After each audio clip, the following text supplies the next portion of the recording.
Olá a todos, eu sou Ingrid Honorato, estudante de jornalismo. Sejam bem-vindos ao Carreira em Foco. O Carreira em Foco é uma ação que faz parte do programa de Boas-Vindas. A ideia é proporcionar aos alunos a oportunidade de conhecer melhor a sua área de atuação e bater bate-papo com profissionais que já estão atuando no mercado.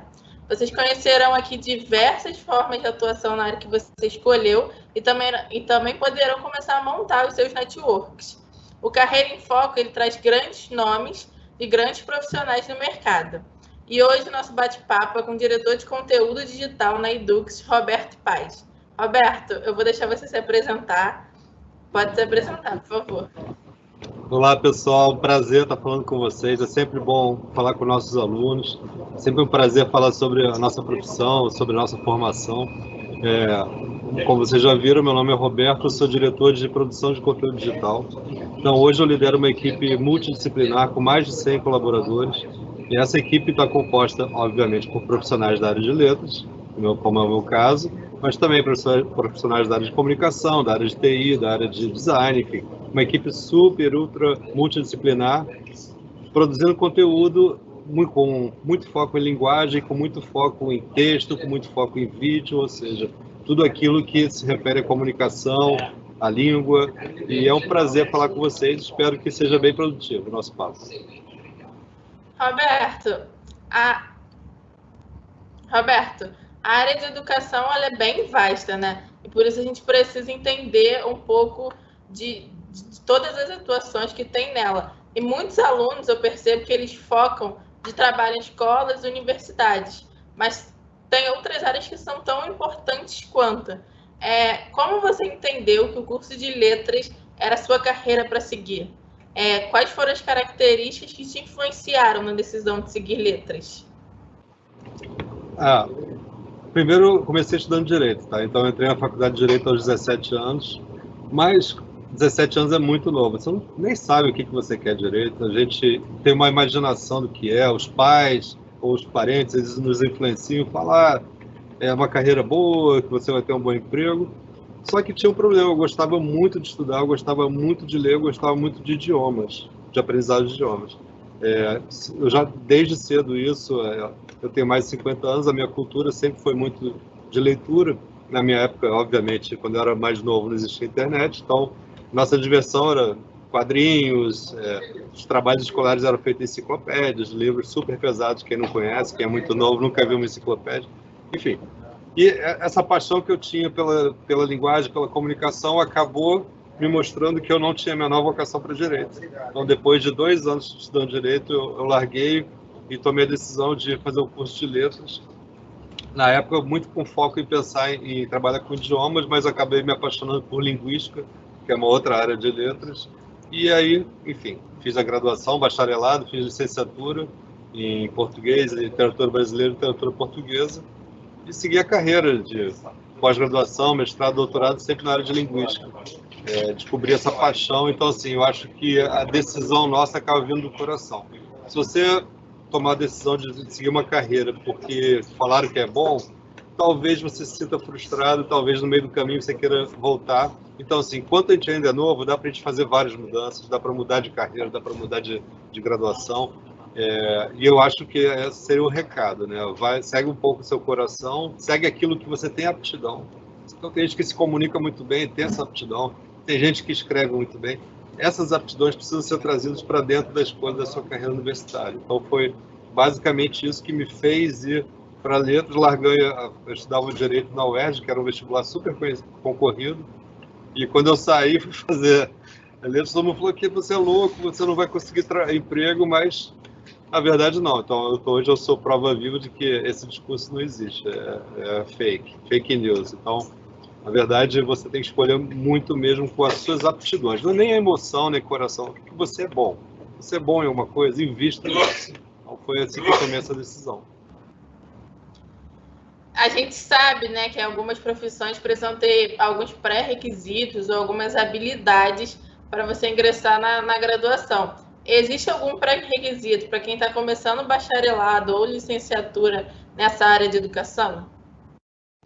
Sim, tanto na área de letras quanto na área de educação, de uma maneira geral, existem algumas algumas predisposições que você precisa ter. Então, tem gente que vê um texto e já fica com medo. Quando você vai fazer letras, você vai consumir uma quantidade de leitura em um semestre que talvez uma pessoa não faça da vida inteira. Assim como quem vai para a área de pedagogia, que vai ter que ler vários autores, tem muito perfil histórico, tem muita legislação. Então, é uma ilusão achar que a gente vai para uma carreira universitária porque escolheu, porque achou legal, e que a gente não tem nenhuma forma de encaixar isso na realidade do programa universitário que você vai escolher. Então, acho que para letras e para educação em geral, você precisa ter essa predisposição de ter habilidade de trabalhar com textos, ter habilidade de se comunicar, ter habilidade de falar em público. Isso tudo é fundamental para quem escolhe uma carreira na área de educação. Um outro porém também que eu gostaria de ressaltar é o seguinte: é uma área que naturalmente as pessoas vão para pós-graduação. Então, só a graduação, só o bacharelado e a licenciatura, sozinhos, obviamente abre as portas para você trabalhar, mas como são carreiras muito complexas em termos de conhecimento prático, você vai precisar naturalmente fazer uma pós-graduação, trilhar um caminho de pós-graduação, de especialização, mestrado, doutorado, para justamente entrar numa seara. Eu vou te dar um exemplo. Eu sou professor de literatura portuguesa. Só o fato de eu ter estudado 4 anos de literatura portuguesa, estudei literatura latina também, não me garante ser um profundo conhecedor de literatura portuguesa. Eu preciso estender isso. Isso é natural. Assim como quem faz pedagogia, por exemplo, e quer trabalhar com o público infantil, você vai ter que precisar se especializar em conhecimentos e conteúdos que são passados durante a graduação, mas de forma genérica. Então, um momento você vai ter que se aprofundar em teorias da aprendizagem, em psicopedagogia, por exemplo, quem gosta de educação infantil. Para quem gosta de literatura, você vai precisar se aprofundar em crítica literária, que é fundamental. Então, as carreiras da área de educação normalmente tendem a serem continuadas em termos de estudo por uma pós-graduação. Dificilmente você consegue esgotar as suas ambições ali só na graduação.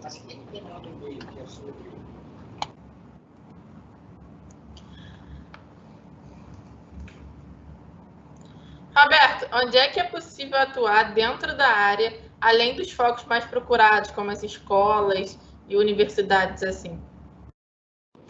É interessante porque a gente pensa logo em ser professor.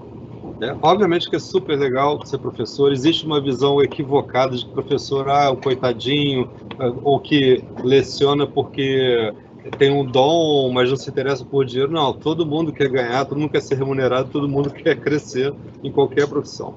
E o professor também pode ser bem remunerado. Então é uma ilusão achar que é uma carreira que vai restringir em termos financeiros. Não é.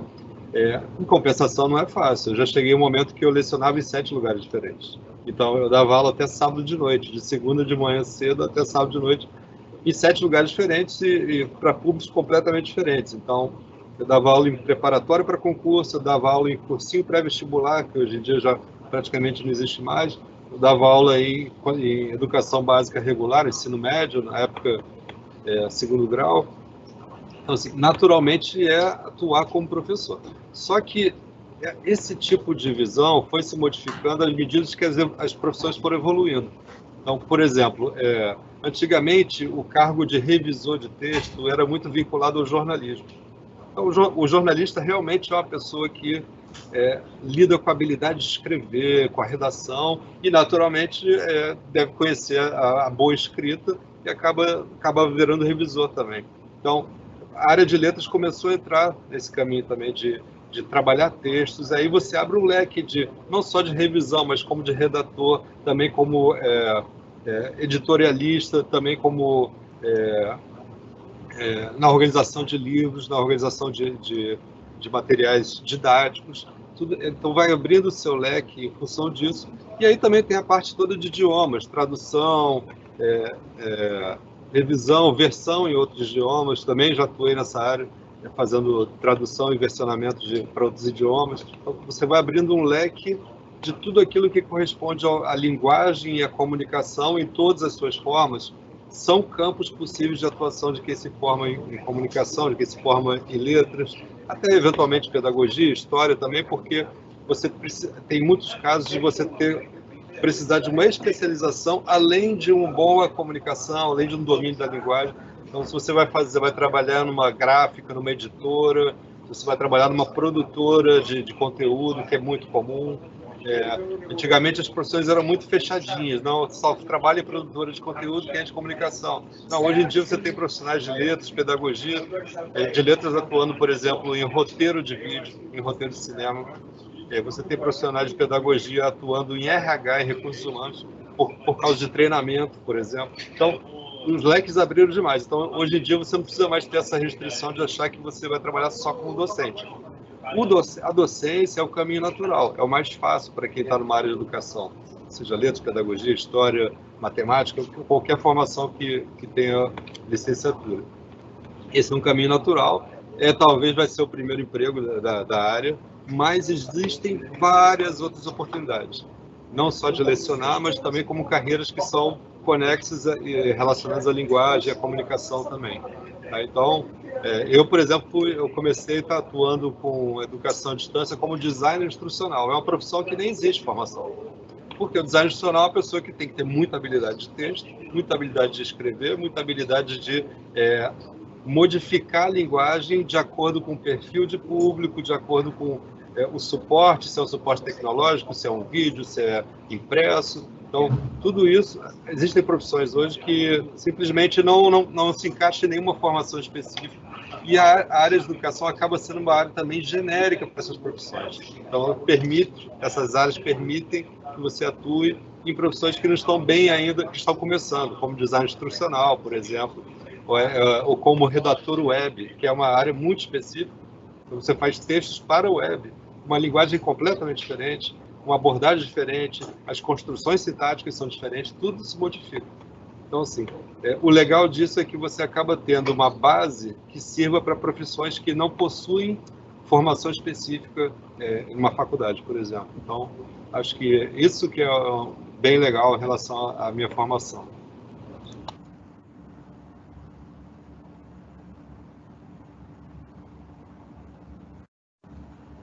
Você, como um profissional formado em letras, você pode me dizer como um profissional desse ramo pode se destacar no mercado? Se tem algum diferencial que ele pode ter que faça ele se destacar? Olha, eu acho que hoje, com todo esse advento do audiovisual, da internet, que tudo é vídeo, tudo é áudio, a gente fala muito, a gente aparece em vídeo, a gente se comunica, eu acho que o principal diferencial hoje é a comunicação. É saber comunicar de acordo com o meio que você está transmitindo, de acordo com o público, de acordo com o perfil daquilo que você está falando, do assunto que você está falando. Então, você pode se destacar no mercado, primeiro ponto, sendo um bom comunicador. Não é possível alguém ser professor e não ser um bom comunicador. E nas profissões de hoje, você naturalmente já se comunica muito mais do que antigamente. Antigamente era uma questão muito burocrática de reportar para um superior. Hoje em dia, por exemplo, muitos empregos, não sei se vocês sabem, eles pedem, em vez de mandar o currículo, eles pedem para mandar um vídeo, explicando por que quer trabalhar naquela empresa. Se você não se comunica bem, esse vídeo não vai funcionar como o seu currículo, né? Cada vez mais isso vai acontecer. Então, o papel, a formalidade vai abrindo espaço para outras formas de se comunicar, outras formas de comunicar que são fundamentais no mercado de trabalho.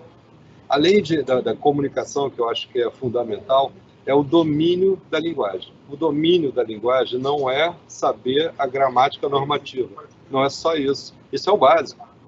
Você tem que saber a gramática normativa, que eu digo que são as regras gramaticais, né? Porque existem várias gramáticas, gramática histórica, gramática filológica, um monte de gramática. Mas a gramática é aquela que a gente aprende no colégio, né? Que ensina que o pronome oblíquo tem que ser usado antes do verbo, etc. Essa gramática você tem que saber. Agora, principalmente, você tem que saber adequar a linguagem ao contexto. E, para mim, essa é a parte mais difícil. É muito comum a gente ver uma pessoa se comunicando, ou comunicando para alguém, com uma linguagem muito formal, fora do contexto. E aí aquela comunicação vai por água abaixo, ela não funciona, simplesmente ela não consegue ser eficaz para poder transmitir uma mensagem, para poder passar uma informação. Por quê? Porque a gente acaba trazendo uma formalidade desnecessária, e o inverso também.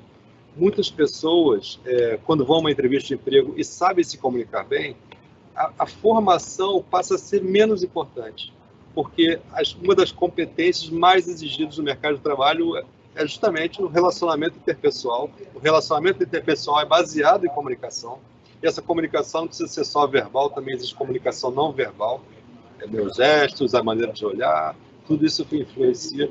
Outra habilidade do mercado de trabalho super exigida é o trabalho em grupo, é saber trabalhar em grupo, que também envolve comunicação. Então, a comunicação, por incrível que pareça, comunicação que eu digo em sentido mais amplo, tá? Ela acabou sendo uma das grandes competências do século XXI. E isso se transporta para todos os meios. Então, quando você vai mandar um e-mail, quando você vai escrever um e-mail, por exemplo, uma mensagem no computador, existe uma forma de se comunicar que funciona, e existe uma forma de comunicar que não funciona e ainda transgride aquela mensagem. Assim como uma mensagem num aplicativo de mensagem, tipo um WhatsApp, existe uma forma de se comunicar que é mais eficiente e outra que é menos eficiente. Assim como o vídeo, em qualquer lugar. Então, assim, justamente esse ponto da comunicabilidade, da expressividade, seja isso em forma tradicional, para o texto escrito, seja por uma fala, é fundamental e faz parte das competências mais importantes. Hoje em dia, como nesse mundo assim, super líquido, né, super volátil que a gente vive, a gente não espera mais, como empresa, que a pessoa seja crânio. Não, porque você acaba falando assim, olha, a minha empresa trabalha de um jeito, eu vou ter que treinar essa pessoa aqui dentro.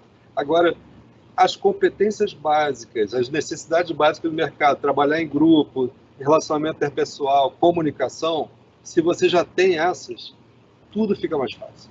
Então, o que eu costumo dizer é o seguinte, o profissional de letras, o profissional de educação já tem uma tendência natural a dominar essas competências. Então, se realmente domina, você acaba abrindo espaço para outras coisas. Eu, por exemplo, hoje eu atuei muito tempo como diretor de tecnologia. Não é da minha formação. Não é da minha formação. Agora, a comunicação foi fundamental para atuar nessa área. A capacidade de ler, interpretar, de estudar. Eu brinco com todo mundo, né? Escrever código na linguagem informática é sintaxe, é semântica. Não foge disso, está ali. Então, tem uma sintaxe, tem uma ordem, como qualquer idioma, como qualquer língua. E como eu tenho mais de 50 e eu nasci muito, como computador não existia sistema operacional, quando eu tive meu primeiro computador não existia o Windows, você tinha que programar, eles chamavam a linguagem BASIC, você tinha que fazer os comandos para o computador executar qualquer coisa. Então, foi uma coisa que foi adjacente à minha formação, mas que com a minha formação tornou muito mais poderosa. Então, não adianta ter a ilusão de que só a minha formação já é o suficiente, que só aquilo que eu aprendi é suficiente. Mas a gente tem que extrair do que é mais relevante da nossa formação, especialmente na área de letras, na área de pedagogia, a comunicação. Eu vou enfatizar nisso, porque isso modifica a forma como as pessoas te veem. E no mundo do trabalho, não é exatamente o que você é que importa, é como as pessoas te veem que importa. Então, isso para mim é um recado fundamental para quem vai entrar no mercado de trabalho.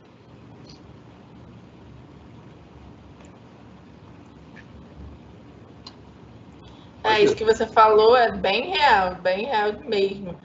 Roberto, hoje a sua formação é como diretor de conteúdo digital da Edux e líder de equipe multidisciplinar. Quais eram as expectativas que o Roberto, recém-formado em letras, tinha para o futuro profissional e como é que você direcionou essas expectativas frente às oportunidades que se abriram no mercado de trabalho para você?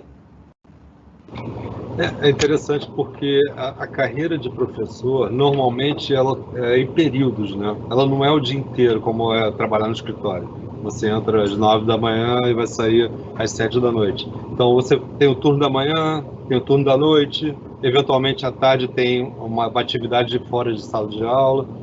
E essas lacunas no tempo me permitiram atuar em outras áreas que fossem importantes e que tivessem a ver com a minha formação. Então, eu comecei atuando, a primeira atuação que eu tive fora da área de docência, fora de dar aula, foi como revisor de texto. Então, eu comecei a fazer revisão de textos jurídicos, depois eu comecei a fazer revisão de livros. Isso foi me trazendo novos caminhos. Em um dado momento eu tive contato com o que era chamado educação à distância, isso lá no ano 2000, ou seja, 21 anos atrás. Eu estava começando no Rio de Janeiro um grupo de universidades públicas para oferecer educação à distância, justamente para locais em que de difícil acesso, e começou, sabe como? Por incrível que pareça, né, Pepe? Começou com livro. Então a gente tinha que aprender a escrever livro, e não era só escrever livro, não era só escrever um conteúdo. Eu tinha contato com um especialista, esse especialista escrevia um texto, aquele texto não estava adequado para ir para um aluno estudar sozinho, que era o caso, né? A gente mandava pacotes de livros para os alunos estudarem sozinhos. Então, começou ali a minha atuação de não só como fazer revisão linguística, mas como fazer uma redação adequada a uma metodologia de autoaprendizagem que é super complexo. Então, eu tive que aprender como escrever para que alguém consiga estudar sozinho, lendo. Então, eu comecei a desenvolver várias técnicas para isso. Isso foi me levando para outra carreira, chamada design instrucional, que também praticamente não existia. Isso lá há 15 anos atrás. Essa carreira era uma carreira ainda muito embrionária. E também sempre com esse viés de conseguir abordar um determinado conteúdo e transformar aquilo em uma aula textual que fosse capaz de ser compreendida. Então, por exemplo, quando você escreve dessa maneira, você não escreve só, você não faz ordem inversa. O sujeito está aqui, o predicado está lá e tem um monte de circunstância no meio, então você tem que escrever em ordem direta. Então, era uma técnica. Outra técnica era oferecer feedback, criava uma atividade, dava uma explicação. E com isso eu fui aprimorando, até a gente começar a trabalhar efetivamente com muita produção de livro didático, de material didático. E o que me fez chegar nessa minha carreira. Hoje eu sou diretor de conteúdo digital, foi justamente por todo esse background de habilidade de leitura, de reescrita, de pegar um texto complexo. Às vezes eu pegava um texto de biomecânica e tinha que transformar aquilo em algo palatável para alguém no primeiro período, de uma faculdade à distância, conseguir aprender aquilo ali sozinho lendo. Não era com vídeo, hoje em dia é mais fácil, mais moderno, tem vídeo, tem aplicativo, tem um monte de coisa. Antigamente era livro, a gente mandava livro para as pessoas. Na Inglaterra, muito antes isso, a formação de guarda de trânsito na Inglaterra era com livro, à distância. Ele só fazia uma prova prática depois e ganhava habilitação. Então, funciona. Isso tudo foi criando o arcabouço, foi criando toda a capacidade técnica para eu atuar hoje no que eu atuo, que é a produção de conteúdo digital. Então, eu costumo brincar que eu fui do livro ao e-book, fazendo todas essas fases aqui, também para poder aprender como é que a linguagem vai se modificando, como é que as técnicas de escrita vão se modificando para você chegar a um patamar de poder trabalhar com conteúdo digital, que é uma área super abrangente, muita gente trabalha, então não é só na parte de educação também, o conteúdo digital é muito importante para empresas que precisam se comunicar bem, para assessorias de imprensa, para escritórios, enfim, para todo mundo. Isso foi o lado bom que me trouxe com todo esse know-how. E aqui onde eu trabalho hoje também tem muita gente da área de letras, também tem muita gente da área de pedagogia, muita gente da área de comunicação, porque justamente tudo uma questão de linguagem e adequação de linguagem para o meio que vai. Tá? Então, assim, por exemplo, a gente tem aqui na minha diretoria, onde eu lidero uma equipe, eu tenho roteiristas, pessoas que escrevem roteiro para o vídeo. E esses roteiros, eles são um texto. E o roteirista ele vai falar assim, olha, câmera tal, você vai falar essa primeira frase, depois vai virar o rosto, vai para aqui. Ele vai escrevendo o roteiro e adaptando a linguagem para o vídeo. Porque quem vai gravar não tem noção disso. Então. Ou seja, tem um leque absurdo que a mesma formação permite. Tá? E acho que isso é cada vez mais. Então, eu tenho gente que trabalha aqui escrevendo texto, mas é formada em matemática. Mas tem uma habilidade de linguagem, tem uma capacidade de reescrita, que é muito importante. Então, acho que esses são os pontos aqui que fizeram chegar numa carreira de diretor de conteúdo digital para quem começou dando aula de redação ou de literatura. Entendeu? Então, esse caminho aí de se aprimorar e descobrir, e errar e acertar e chegar, não sei o que, culminaram no êxito. Isso prova que também não é porque você se formou numa área de educação que você não vai atuar como executivo, como é o meu caso. Uma coisa não tem nada a ver com a outra. Tá?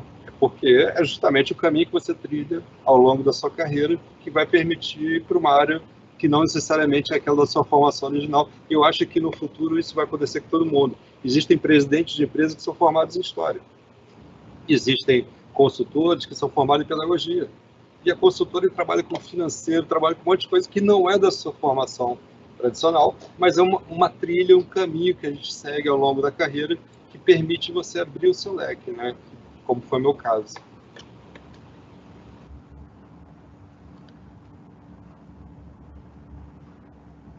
É aquele velho método da tentativa e erro mesmo, da gente vendo o que a gente se adequa melhor.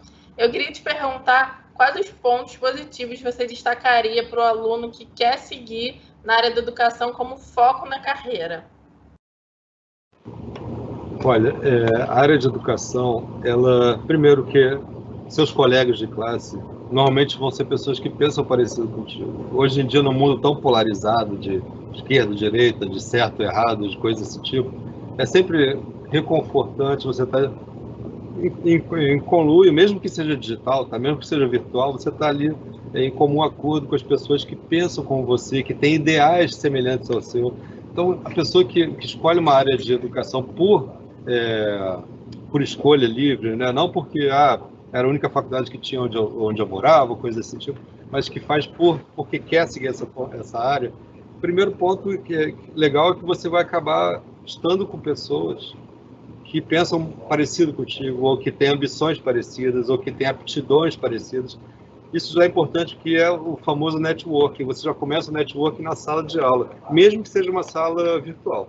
Tá? Então você já começa ali a conhecer, fazer conexões, saber quem tem os mesmos gostos, e isso já vai trazendo o seu pezinho no mercado de trabalho, já vai começando a solidificar esse networking, vai começando a solidificar as suas conexões, a sua capacidade de se expressar e a sua criatividade em si.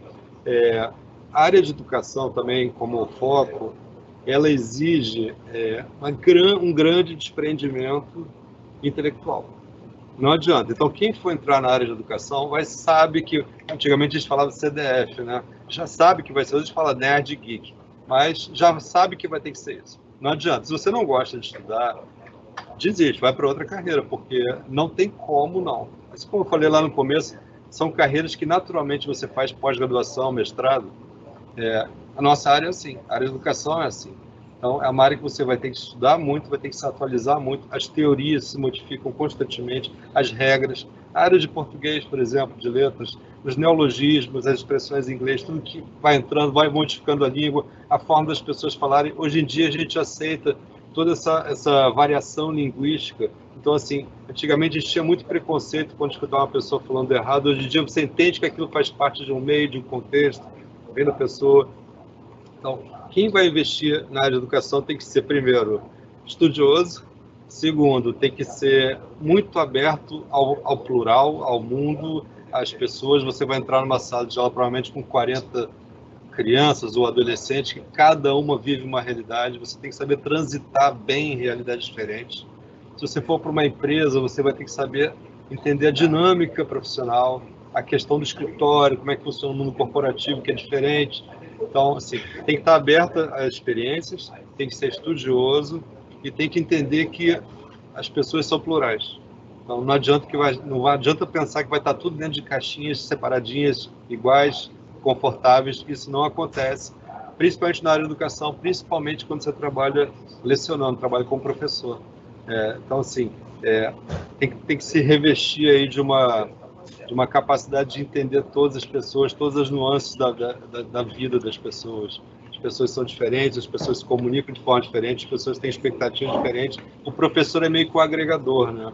Ele é um cara que tem que saber transitar ali e puxar quem está fraco e alimentar quem está forte e quer mais. Então, você tem que gerenciar uma sala de aula, é uma coisa complexa e faz parte da formação do professor.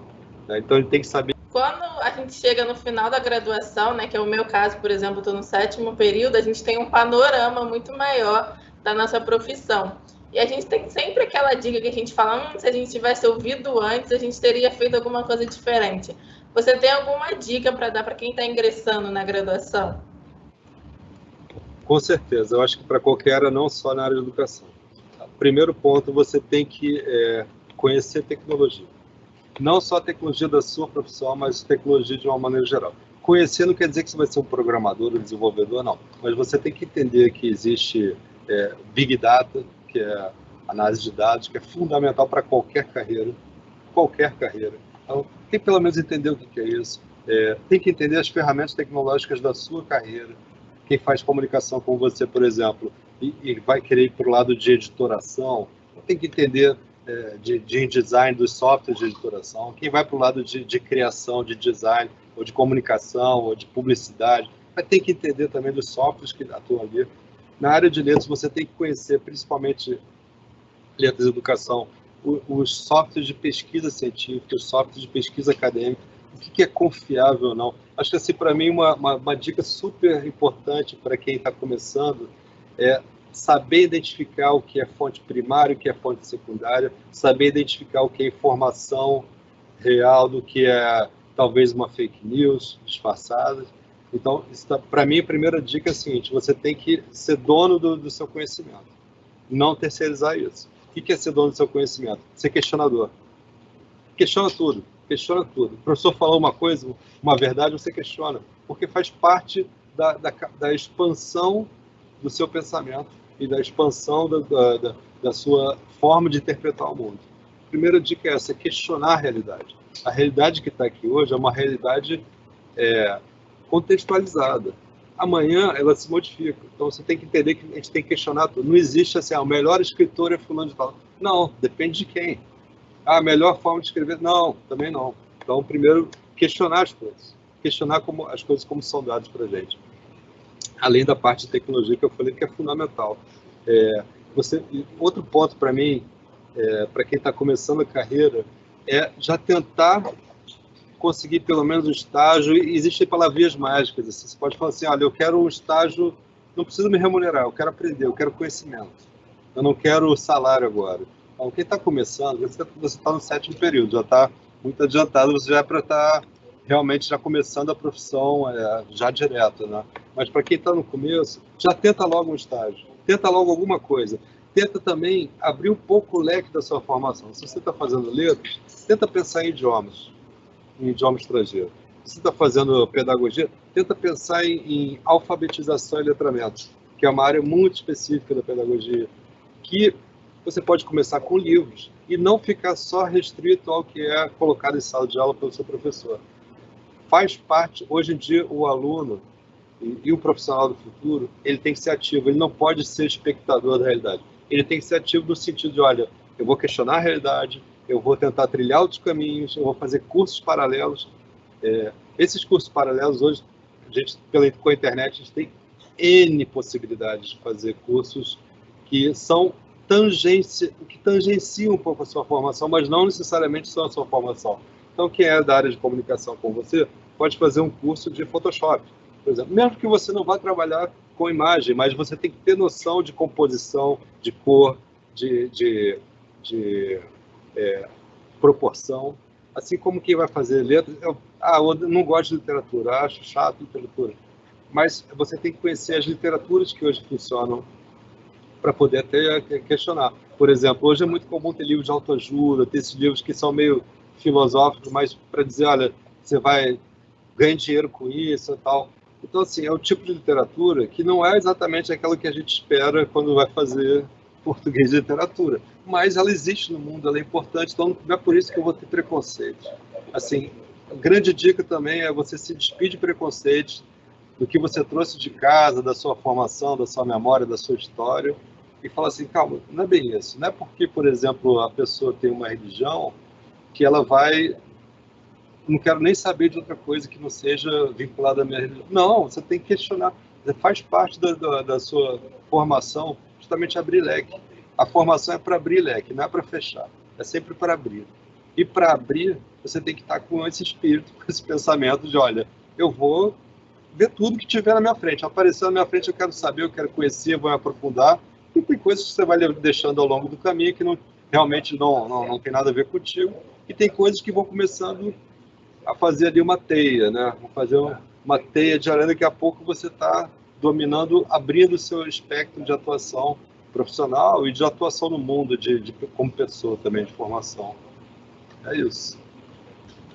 Eu achei as dicas maravilhosas, concordo plenamente com tudo que você falou. Eu gostaria de lembrar a todos os alunos que estão assistindo que a participação no evento consta de 5 horas complementares, só que para isso vocês precisam acessar o link que está na descrição do evento, tá bom? Roberto, eu gostaria de te agradecer imensamente por esse bate-papo, foi muito legal, foi muito agregador, e a todos os alunos que estão vendo. Muito obrigada. Um abraço, eu que agradeço, um prazer falar com vocês e estou à disposição para qualquer um dos nossos alunos que vão assistir esse vídeo. Estou aqui, tenta entrar em contato comigo, tenta me achar, que eu adoro conversar com o aluno, acho que é um prazer, uma coisa que dá um oxigênio para a gente, que renova a nossa alma, é sempre importante. Então, estou à disposição de vocês.